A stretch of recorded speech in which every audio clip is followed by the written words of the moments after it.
How much would you pay to make the worst 30 seconds of your life disappear forever? For Sean Diddy Combs, prosecutors say the going rate was $100,000, cash counted on the spot, stuffed into a brown paper bag and traded for a hotel surveillance video that showed him savagely attacking then-girlfriend Cassie Ventura in a Los Angeles corridor back in March 2016.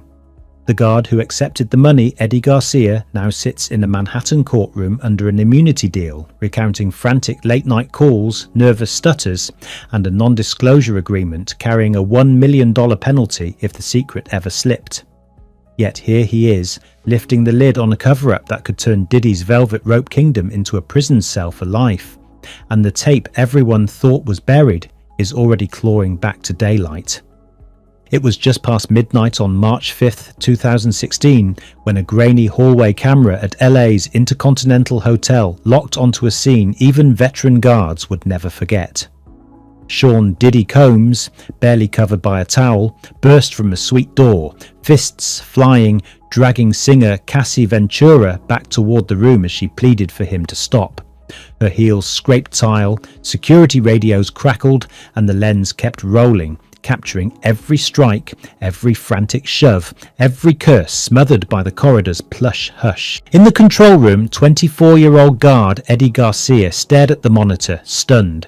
Protocol said call police, but his instinct told him to relax. Moments later, he cued a screen capture, slipping the footage onto the hotel's server under an innocuous file name, just in case management asked questions. What he didn't know then was that this 30-second clip would soon be worth more than his annual salary, and that the man on the screen would stop at nothing to erase it forever.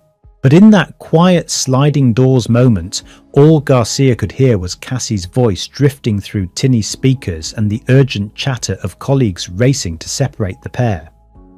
The beating ended almost as abruptly as it began, yet the video kept looping, etching itself into Garcia's mind, proof of a nightmare that, if released, could detonate one of music's most carefully curated legends. And while the hallway lights flickered back to calm, Diddy's damage control machine was already rumbling to life, hurtling toward Garcia at a speed he never saw coming. The hotel corridor was extremely quiet when Eddie Garcia's phone began buzzing. First it was Christina Courtroom, Diddy's chief of staff, demanding to review the footage for legal reasons. Moments later, she patched the rapper himself onto the line, a breathless, stammering voice that called Garcia my angel, and insisted he'd just had a little too much to drink, and that something like this could ruin me. Those calls kept coming. Within 2 days, Courtroom somehow had Garcia's private cell, urging him to make the video disappear. Diddy jumped back on, sweet-talking 1 second, warning the next, and finally dangling cash. He'd take care of the low-paid guard if the clip never saw daylight. Garcia asked for access he didn't have. Diddy insisted he could find a way. Every ring of the phone tightened the noose until Garcia's supervisor named a price, $50,000. Diddy sounded relieved, almost giddy. "Eddie, my angel, I knew you could help." But the mogul doubled the figure to make absolutely sure, $100,000 in crisp bills, a confidentiality deal with a $1 million breach penalty, and a brown paper bag to carry it all. By the end of that frantic 48-hour blur, a new secret contract bound them together, one man clutching money he never thought he'd see, the other clinging to a hope that the ugliest 30 seconds of his life were finally erased, or so they both believed. 2 days after the hallway brawl, Eddie Garcia found himself ushered into a nondescript office suite a few blocks from the Intercontinental. No signage, no questions, just a silent bodyguard holding the door. On a cheap folding table sat a portable money counter already humming. Beside it lay a blank non-disclosure agreement carrying a $1 million penalty for talking, and a plain brown paper bag thick with crisp hundreds. Diddy greeted him like an old friend. "Eddie, my angel, you did it." Then he fed the cash through the counter. Click, whir, until the display flashed 100,000. Garcia slid the surveillance drive across the table. Diddy sealed it in his jacket as if it were plutonium. One signature later, the mogul's bodyguard snapped a photo of Garcia holding the NDA, proof the silence had been bought. Outside, Garcia's hands trembled. Half the cash went straight to his boss, another chunk to a fellow guard, and the leftover $30,000 bought him a used sedan. Paid in full, no bank trail. He told himself the nightmare was over. But hush money has an expiration date, and somewhere a second cell phone was already recording a copy no one had paid for. The hush money high faded fast. Garcia stuffed his cut of the cash into a bedroom dresser, skipped the bank, and bought a dent-free used sedan with a wad of hundreds. No financing, no paper trail. He avoided lavish purchases, just as Diddy warned, but every time the phone rang, he braced for a demand he couldn't meet. At night, he replayed the hallway clip in his head, terrified someone else still had a copy. He was right. 18 months later, rumours of the tape began bubbling on fan forums. By mid-2024, CNN aired the grainy footage nationwide, blowing the NDA to dust and igniting a media firestorm. The network's broadcast showed exactly what Garcia had described. Combs in a towel, fists flying, Cassie dragged across polished tile, and sparked a public apology from the mogul that only fueled prosecutors' resolve.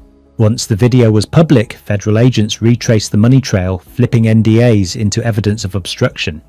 Another hotel employee testified that Combs tried bribing him too, reinforcing a pattern of hush payments now central to prosecutors' racketeering narrative. Investigators are reportedly hunting other security camera hard drives from Diddy's favourite luxury hotels, convinced the 2016 tape is merely Chapter 1. If they surface, each fresh frame could stack years onto a possible life sentence, and prove that some secrets only grow louder when paid to stay silent. Fast forward to June 2025, Courtroom 26B in Lower Manhattan.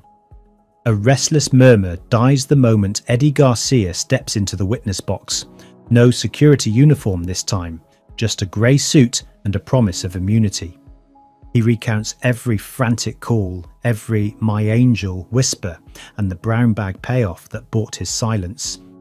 Jurors lean in as he describes Diddy's fear that the hallway clip would ruin him, an admission prosecutors say ties directly to a racketeering playbook built on hush money and intimidation. Across the aisle, Combs sits stone-faced, flanked by attorneys, while a US Marshal guards the thumb drive-sized piece of evidence marked Government Exhibit 47, the same drive Garcia once handed over for $100,000. Prosecutors project freeze frames of the assault, then pivot to the NDA with its $1 million breach penalty, arguing that bribery and threats weren't a one-off fix, but a tactic woven through 2 decades of freak-off coercion. And the chorus of voices grows. Each witness chips another fragment off the bad boy facade, and courtroom buzz hints more tapes may surface, each a fresh charge waiting to be unsealed. The judge gavels for recess, but the tension lingers like static. Garcia's bombshell didn't shock the insiders, it confirmed the whispers they'd been trading for years.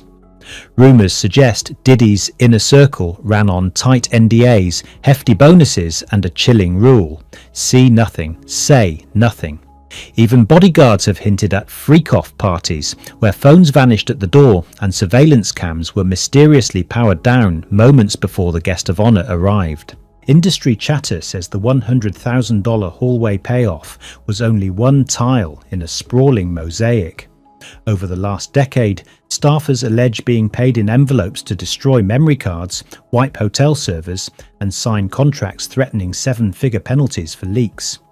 Federal investigators are now chasing whispers of additional footage: hotel corridors in Miami, a Las Vegas penthouse, maybe even a yacht off St. Barthélemy, each said to show flashes of the rage prosecutors describe in court. Are these tapes real or internet myth? No one knows yet. But every time a new witness steps forward, the rumours get louder, and the odds that more evidence surfaces tick upward. Which raises the million-dollar question: how many secrets can you bury before the ground itself starts speaking? Legal analysts warn that a single new video could shift this trial from tense to catastrophic. Reports claim federal agents already subpoenaed half a dozen luxury hotels.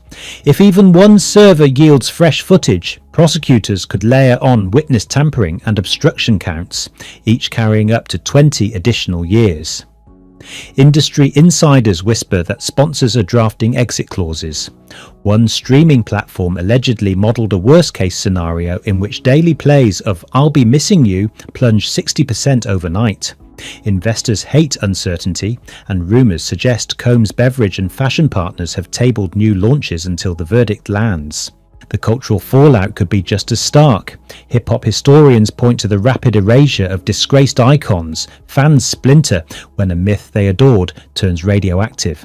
If more tapes surface, Diddy's vast back catalogue could face the dreaded mute movement, radio quiet bans, playlist purges, and an algorithm freeze-out that chokes revenue faster than any courtroom fine. And then there's the personal toll. Friends say the mogul has quietly floated a plea deal if prosecutors secure irrefutable new evidence, trading the gamble of life in prison for a fixed term that still leaves him an aging man at release. But that option evaporates the moment jurors watch a second hallway replay, which is why every knock on a hotel IT office has Combs' legal team bracing. The cost of $100,000 bribe may be dwarfed by the price of truth filmed from a different angle. $100,000 once seemed enough to bury 30 brutal seconds. Yet as each witness steps forward and rumours of more tapes refuse to go away, that brown bag bargain looks less like a quick fix and more like the fuse that ignited a slow-burning explosion. If even a scrap of new footage surfaces, the stakes soar, from lucrative endorsement deals to a courtroom countdown that could stretch into decades behind bars. So here's the lingering question. What's the true price of erasing a moment when the cameras never really turn off? Maybe it isn't measured in cash or contracts at all, but in the trust of fans who feel duped, the friends who fear the next subpoena, and an industry suddenly forced to decide whether it can still dance to a beat that echoes with cover-ups. As this trial barrels toward its verdict, keep an eye on the empty spaces, hotel server rooms, sealed NDAs, and the hush that falls whenever someone asks, "Are more tapes out there?" Because sometimes silence isn't proof that nothing happened, it's proof something did, and the truth is still negotiating its ransom. Please like and subscribe if you enjoyed the video.